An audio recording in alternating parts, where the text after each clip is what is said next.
Hello my dear students, you are welcome to my YouTube channel. In the previous video we talk about Robert Frost's poem Dust of Snow. Today we shall discuss about his next poem Fire and Ice. सबसे पहले हम poet के बारे में पढ़ेंगे, उसके बाद हम पोएम को समझेंगे और उसके बाद लिटरेरी डिवाइसेस को समझकर हम लास्ट में क्वेश्चन आंसर्स भी देखेंगे। कुछ इंपॉर्टेंट क्वेश्चन आंसर्स इस पोएम के अंदर हम प्रयोग करेंगे। Robert Frost. Robert Lee Frost was an American poet. His work was initially published in England before it was published in the United States. Robert Frost का जन्म अमेरिका में हुआ था और इन्होंने अपने पहले जो वर्क्स थे जो इन्होंने पब्लिश करवाए थे वो पहले अमेरिका में पब्लिश करवाए थे और उसके बाद इंग्लैंड में इन्होंने पब्लिश करवाए थे। इनका जन्म 26 मार्च 1874 कैलिफोर्निया में हुआ था यूनाइटेड स्टेट्स में, और जो इनकी मृत्यु हुई थी वो 29 जनवरी 1963 बोस्टन यूनाइटेड स्टेट्स में हुई थी। इंपॉर्टेंट पोइम्स में हम the road not taken, stopping by woods on a snow evening, fire and ice, dust of snow को हम पढ़ते हैं। इनके अवार्ड्स की अगर हम बात करें तो American academy of arts and letters के द्वारा गोल्ड मेडल इनको पोइट्री के लिए दिया गया था। पुलिट्जर प्राइज़ भी इनको पोइट्री के लिए मिला था। अब हम बात करेंगे आज हम जो पोइम पढ़ने वाले हैं उसकी, फायर एंड आइस की। Fire and ice. Some say the world will end in fire, some say in ice. From what I have tasted of desire, I hold with those who favor fire. But if it had to perish twice, I think I know enough of hate to say that for destruction ice is also great and would suffice. ये poem 9 lines की एक छोटी सी poem है। इसके अंदर A B C B rhyme scheme का प्रयोग किया गया है।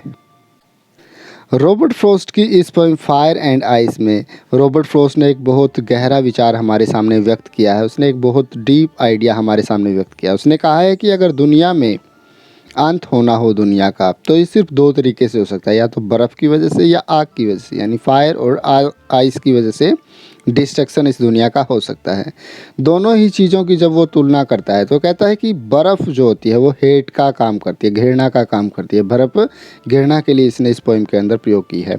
आग डिजायर का काम करती है, इच्छा, ग्रेड के लिए, लालसा के लिए आग का इसमें प्रयोग किया गया, फायर का यूज किया गया, और दोनों ही मानवीय भावनाओं से इसकी तुलना की गई है। तो यह पोइम एक बहुत कलात्मक रूप से इस पोइम के अंदर फायर और आइस को दोनों को इसने दिखाया है और इस विचार को रेखांकित किया है कि ये जो भावनाएं हैं ये हमारे ऊपर हावी हम इनको होने देते हैं, और यदि इन्हें हम नियंत्रित नहीं करेंगे तो निश्चित रूप से एक समय ऐसा आएगा कि इनकी वजह से हमारा संसार नष्ट हो जाएगा। इस तरह पोइट है वो कहता है कि आग और बर्फ़ दोनों ही दुनिया को विनाशकारी अंत तक ले जाने में सक्षम हैं। अब हम इस पोइम को स्टेंजा वाइज समझ लेते हैं। पोइम में पहले स्टेंजे में क्या कहा, some say the world will end in fire, some say in ice. कुछ लोग ऐसे हैं जो ये कहते हैं कि संसार आग की वजह से समाप्त होगा। सम से इन आइस, कुछ कहते हैं कि ये बर्फ़ की वजह से ख़त्म होगा। From what I have tasted of Dzire, लेकिन मैंने जो देखा है, मैंने वो चीज़ें देखी हैं, ग्रीड, मैंने डिजायर को देखा है, इच्छाओं को देखा, मैंने फायर को यहाँ डिजायर के रूप में प्रयोग किया है। I hold with those who favour fire, जो आग के साथ लगे हुए हैं, आग के साथ जो जोड़ते हैं अपने आप को, वो जो ये कहते हैं कि आग की वजह से ये दुनिया ख़त्म होगी, मैं उनके साथ सहमत हूँ। इसका मतलब यह है कि इस कविता के अंदर एक गहन विचार हमारे सामने प्रयुक्त किया गया है जो दुनिया को दो तरह से समाप्त होने में मदद करता है, या तो बर्फ़ से या फिर आग से। एक समूह का मत ये है कि किसी दिन पृथ्वी की कोर इतनी गर्म हो जाएगी कि आग से पृथ्वी की सतह नष्ट हो जाएगी।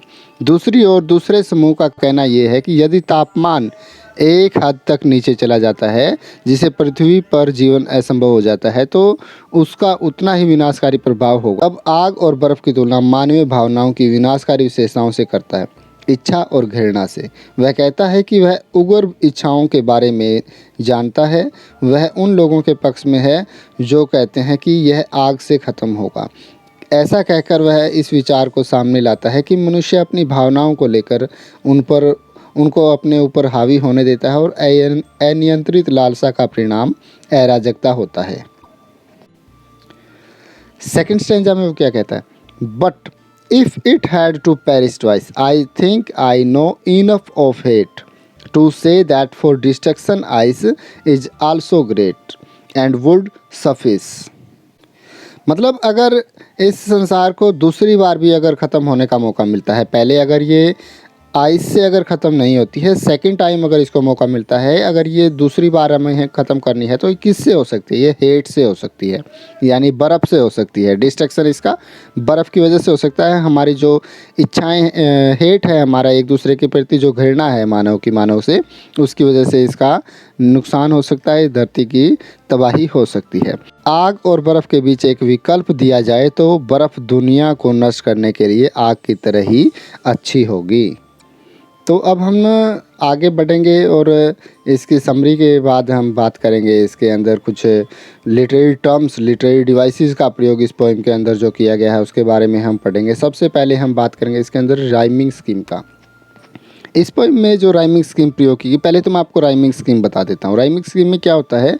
राइमिंग स्कीम के अंदर आपको लास्ट के वर्ड्स जो होते हैं उनके ऊपर फोकस करना होता है। कोई भी पोएम जब आप पढ़ते हैं उसके लास्ट के जो वर्ड्स हैं उनके ऊपर आपको फोकस करना होता है। जैसे हम अभी स्टेंजा को पढ़ लेते हैं एक बार। जैसे देखिए, पहले स्टेंजा में इसने क्या कहा है? Some say the world will end in fire, some say in ice, from what I have tasted of desire, I hold with those who favour fire.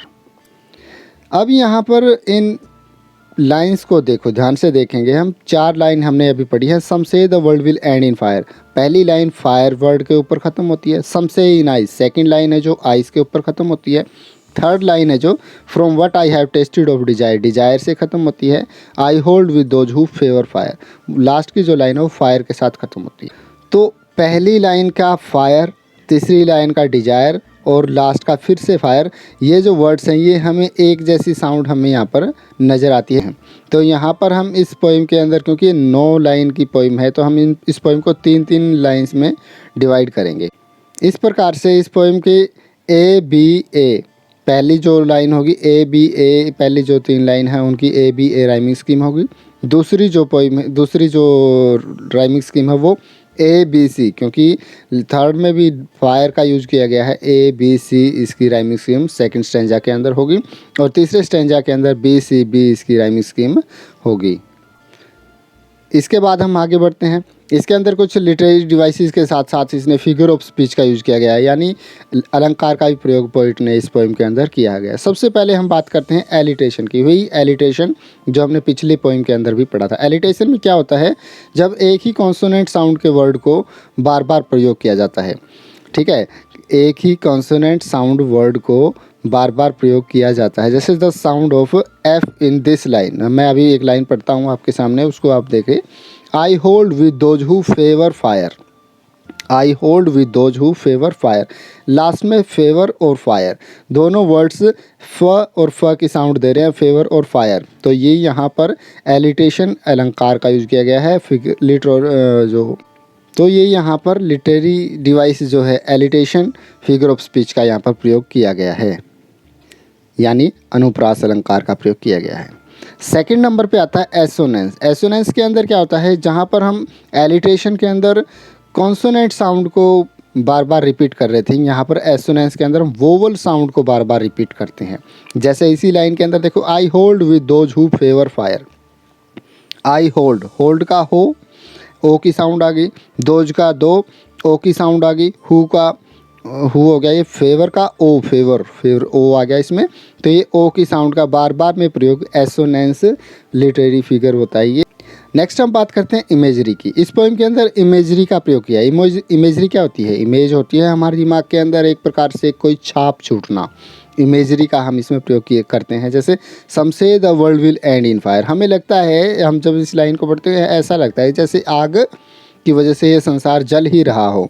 और सेकंड क्या है? जैसे to say that for destruction ice is also great. अब दूसरा कारण क्या है? संसार हमें होता हुआ नज़र आ रहा है कि जैसे कि आइस की वजह से संसार का नुकसान हो रहा है, डिस्ट्रक्शन, इसका विनाश हो रहा है। तो ये भी क्या है? इमेजरी है। हमारे सामने एक ऐसी पिक्चर प्रेजेंट की जाती है जिससे हमें लगता है कि सारी चीज़ें जैसे वास्तव में ही हो रही हो, इसको हम इमेजरी कहते हैं। उसके बाद इसमें एनाफोरा का यूज़ किया गया है। इसके अंदर क्या होता है? रिपीटेशन ऑफ ए वर्ड और expression at the start of 2 और मोर कंसेक्टिव लाइंस। इसमें क्या होता है? मतलब एक ही जैसे वर्ड्स 2-3 लाइन्स में शुरुआत में या कहीं पर भी बार-बार में यूज़ किए जाते हैं। जैसे some say the world will end in fire, some say in ice, some से एंड सम से दोनों वर्ड्स क्या हैं, एक जैसे ही यूज़ किए गए हैं। इसको ही हम एनाफोरा बोलते हैं। एनाफोरा के बाद हम पढ़ते हैं पर्सोनिफिकेशन यानी मानवीकरण अलंकार। मानवीकरण क्या है, यहाँ पे फायर और आइस दोनों ही डिस्ट्रक्शन का कारण दिखाई गई हैं। इनको एक प्रकार से मानव के रूप में इस पोइम के अंदर दिखाया गया है। यानी कहा गया कि फायर जो है वो इस दुनिया को तबाह कर सकती है, या जो आइस है वो इस दुनिया को तबाह करने में मतलब अपना योगदान दे सकती है। तो इस प्रकार से फायर और आइस दोनों ही मानव के रूप में यहाँ पे प्रेजेंट की गई हैं। इसीलिए हम इस पोइम के अंदर पर्सोनिफिकेशन फिगर ऑफ स्पीच को भी देखते हैं। और लास्ट में आता है एंजॉयमेंट। एंजॉयमेंट मैंने कल भी आपको बताया था, जब पोइम चलती है और पोइम के लास्ट में जब हम सेंटेंस को देखते हैं पूरा, उसके बाद कोमा, इन्वर्टेड कोमा या कुछ भी उसके अंदर फुल स्टॉप का प्रयोग नहीं किया जाता और उसी लाइन को कॉन्टिन्यूस अगली लाइन में भी लेके जाया जाता है। तो इस जो लिटरेरी डिवाइस को हम बोलते हैं एंजॉयमेंट, इसको बोलते हैं। जैसे ये लाइन्स हैं, from what I have tasted of desire I hold with those who favour fire. यहाँ पर कहीं पर भी बीच में कोई कोमा इसमें प्रयोग नहीं किया गया है दोनों लाइन्स के अंदर, तो इसीलिए हम इसको एंजॉयमेंट बोलते हैं। अब हम बात करते हैं कुछ इंपॉर्टेंट क्वेश्चन। सबसे पहला जो इंपॉर्टेंट क्वेश्चन वो यही है, what is the rhyming scheme of the poem. Rhyming scheme को समझने के लिए हमने पोइम को पहले ही पढ़ लिया था। इसके अंदर 9 लाइन हैं और तीन लाइन्स में हम इसको डिवाइड कर सकते हैं।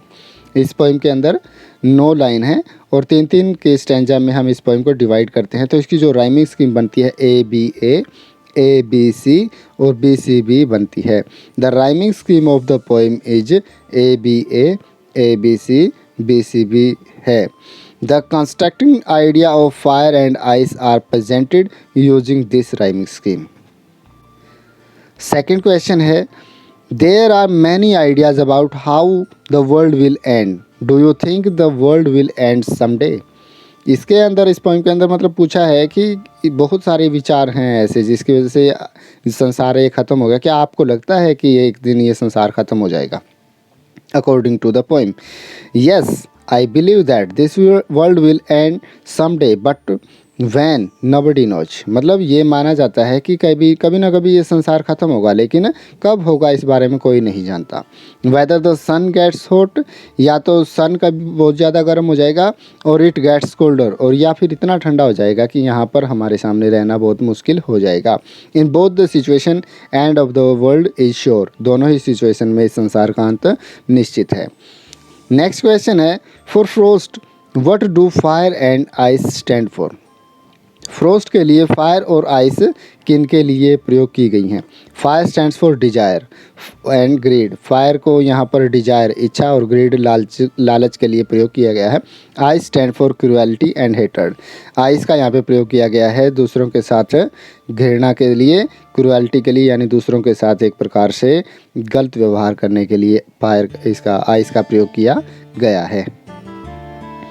इस पोइम को अच्छे से समझने के लिए आप दोबारा से फिर इस पोइम को एक बार और ज़रूर सुने, ताकि आपको सारी चीज़ें समझ में आ जाए, लिटरेरी डिवाइसेस उनको आप समझ सकें।